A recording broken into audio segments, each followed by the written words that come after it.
Hi hello friends, నేనైతే ఈ మురుకుల పావు తీసుకున్నానండి. ఇందాకే షాప్కి వెళ్తే ఎంత రేటు చెప్పారు తెలుసా? 750 చెప్పిండ్రు. బామ్మో, దీనికి ఇంత రేటా?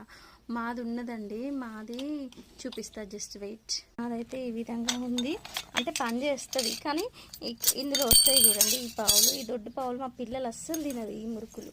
అందుకని ఇప్పుడు ఇది తీసుకున్నానండి. ఇదైతే 750 అంటే 700కి ఇచ్చిండ్రు మేబీ.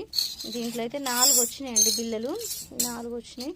బాగుంది, చాలా బాగుంది. ఇది 1 2 3 4 బిల్లలు వచ్చినాయి. 700 పెట్టి అయితే తీసుకున్నాను. ఇదైతే మళ్ళీ ఇలా అయిపోయిందండి, ఇలా వాటర్ ఉండి ఇలా అయిపోయింది. పని చేస్తుంది, పని చేయదని కాదు, కానీ ఇప్పుడు పిల్లల కోసం మురుకులు చేద్దామంటే ఇలా అయిపోయింది. ఎప్పుడైనా వేరే వాళ్ళు అడుక్కొస్తే ఏమనుకుంటారో ఏమో అని ఈసారి అయితే ఇది తీసుకున్నానండి.